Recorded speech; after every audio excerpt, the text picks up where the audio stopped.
Hi everybody and welcome to the video. In this section we're going to learn how to put our camera onto manual and take our own photographs. So the first thing we're going to need to do is find out how much available light there is. How do we do that? Well, all the information we need is right here in our viewfinder. So why don't we take a look through and set up a shot.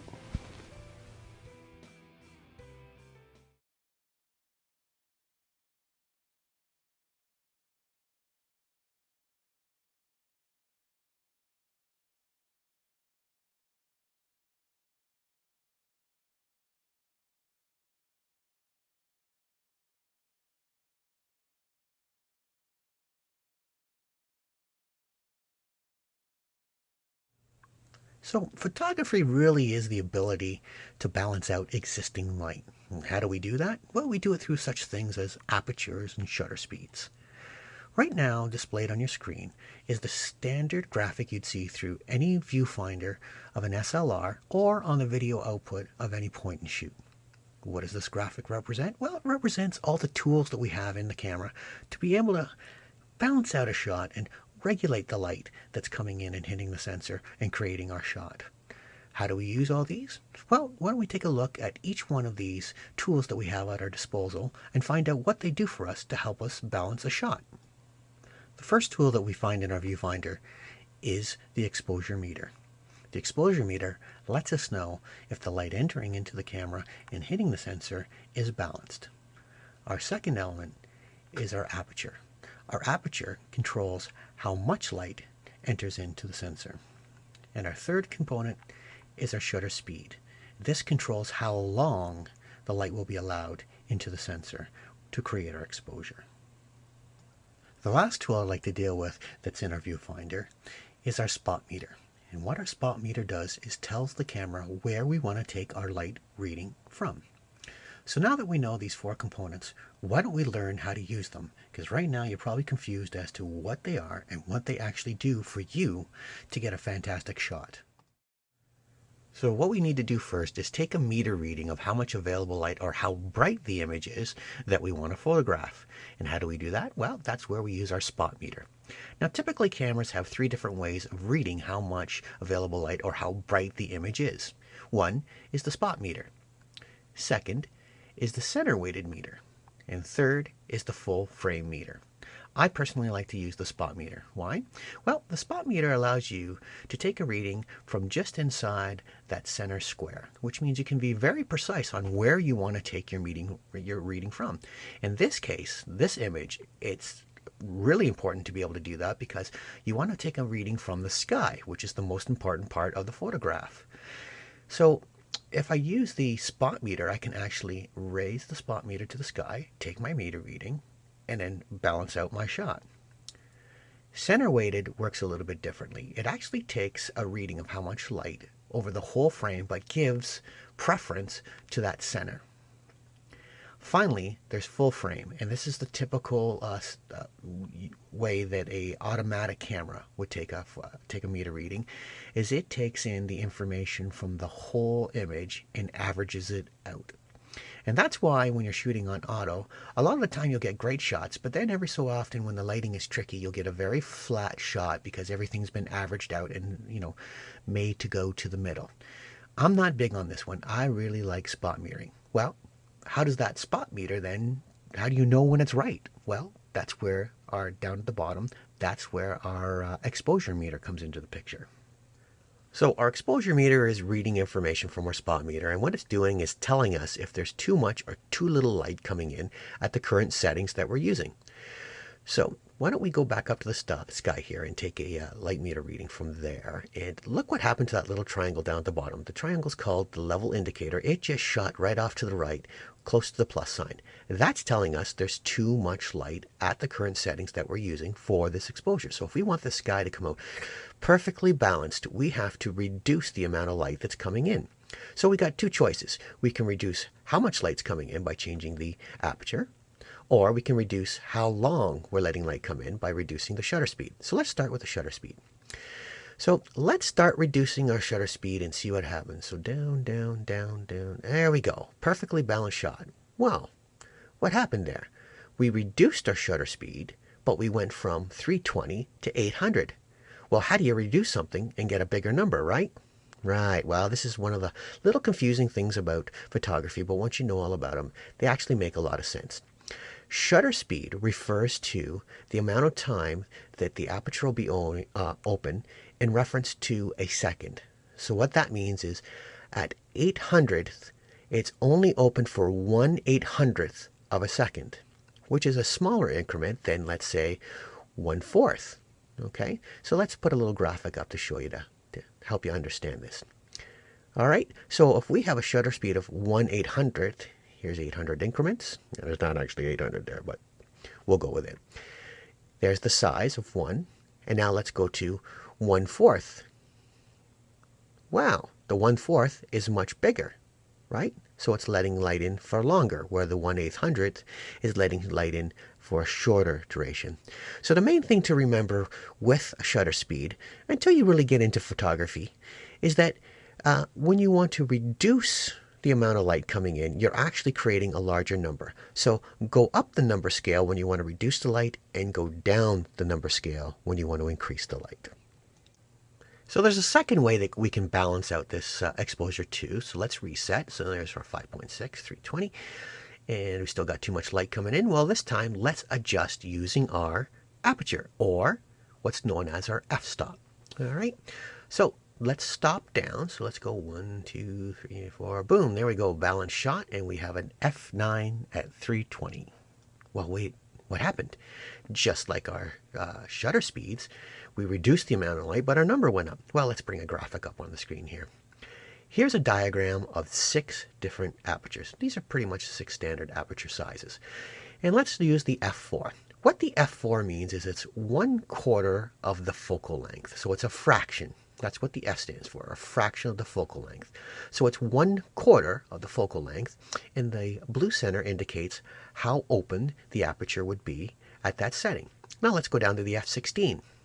So that's 1/16th of the focal length, and look at how small the opening is. Basically what it comes down to is your f-stop is telling you how big your aperture is going to open up and how much light is going to be allowed to enter the camera. So let's review. If you want to take a photograph on manual, first you have to assess how much available light there is. We use our spot meter to take a meter reading. The exposure meter then tells us if there's too much or too little light. We adjust the light by either adjusting the aperture or f-stop, or by adjusting the shutter speed. With the shutter speed, we're adjusting how long we're letting light into the camera, and with our aperture, we're adjusting how much light we're allowing into the camera. So why don't we take a couple of images here, take several meter readings from them, and really start to get a hang of how this works. So we've got our camera on manual exposure, and we're going to have to do all the work here. So what's the first thing I do when I'm in the field? How do I go about taking this photograph, right? The first thing I do when I'm in the field is I decide what is the strong point of this picture? What makes it special? And in this case, I loved the contrast between the warms and the cools, the really sun-drenched field with its warm, vibrant yellows, and then the cool greens of the shadows. So I decided that the sun-drenched areas is where I wanted to make sure that I was getting all my detail, and I wanted to make sure it was crisp and clean. So I took a meter reading from right about here in the field, which is about a neutral area that would give me a half-decent meter reading and make sure that I got a lot of detail and warmth into the field. So let's go ahead and take a meter reading and see what we get.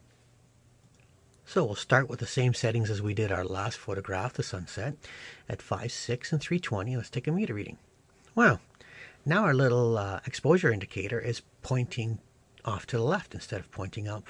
Well, this is telling us that we're too far off of the exposure meter's range. So let's stop down. There we go. F4 puts us in the playing field. We're not balanced, but we're within the exposure meter's range. So why don't we take a photograph here and see what happens? Well, pretty dark and murky, huh? You know, there's half decent detail in the lights, but it looks like it's, you know, lacking oomph, and it's very grayed out.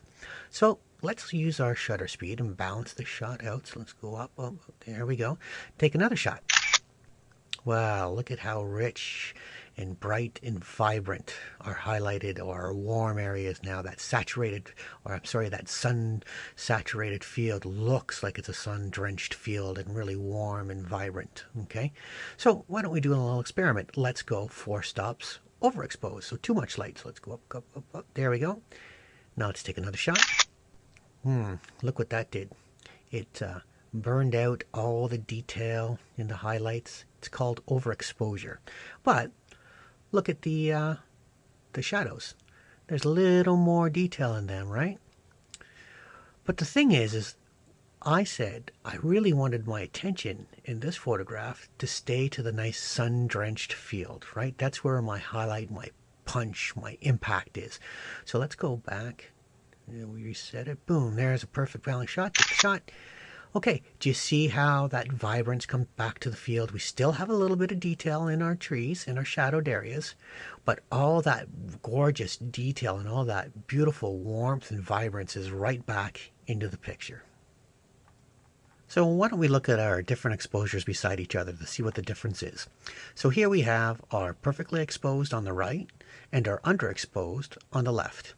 You can see that the underexposed looks very gray, dull, and washed out.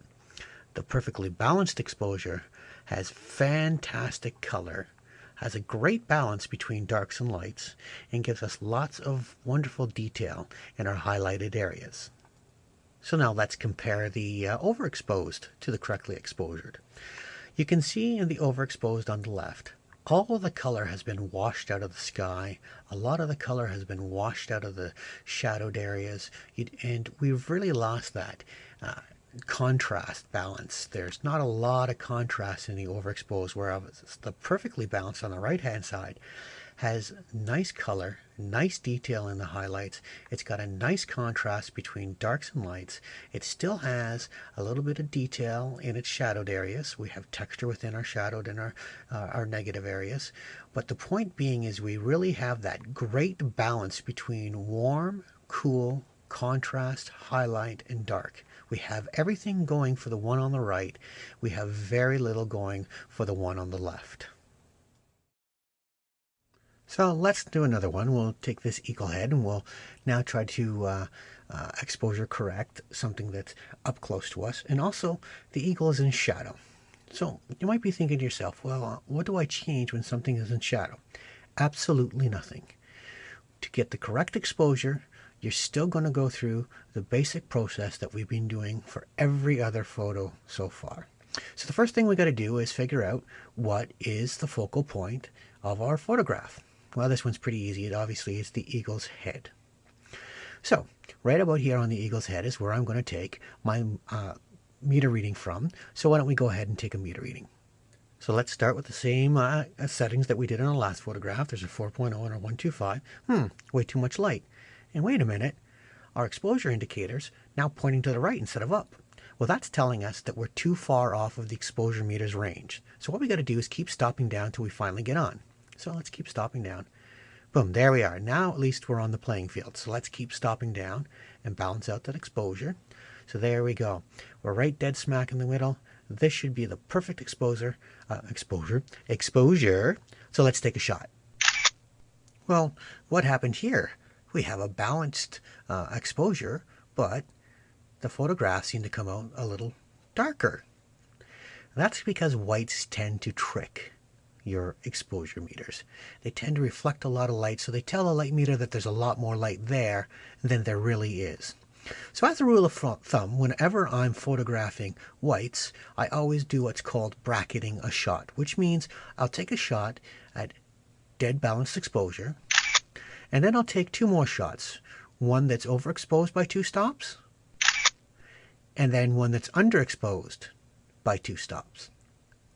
And that way I'm guaranteed that I'm going to get a perfect shot no matter what. Now, bracketing is a good practice to do with every single shot you take. So let's sum up taking a photograph on a manual setting. Basically what we're doing is we're controlling the amount of light that enters through the aperture. Think of the aperture as the camera's eye. How wide will the eye open up, and for how long it will open up? How long is controlled by our shutter speed. How wide is controlled by our aperture, otherwise known as our f-stop. So we first use our spot meter to take an available light reading. The information is then relayed down to our exposure meter. Our exposure meter tells us if our exposure is balanced, if there's too much or too little light. We then adjust with either our aperture or our shutter speed to get a balanced shot, and then we take our photograph. A few photographic tips I'd like to go over are things like lenses. Remember that each lens has its own focal length and aperture settings. Use f2.8 to 5.6 when you want to photograph very sharp foreground detail and have the background diffused. Use f8 to f22 when shooting landscapes. This will give you nice sharp detail across the entire photograph. If you're going to photograph with a shutter speed that's less than 1/60th of a second, be sure to use a tripod. And finally, use a higher ISO or film speed in low light situations. To adjust your film speed, your ISO, or your aperture or shutter speed, refer to the owner's manual that came with your specific camera. So there's the basics of taking a shot on manual. The key word here is basics. This chapter was designed to give you the bare minimum you need to turn your selector onto manual and be able to set up and expose your own photographs. Don't get intimidated by photography. For the first while, photography is going to be very confusing and very difficult. Remember that everything's in fractions and that everything is controllable. Photography is no different than art. The more you do, the better you get.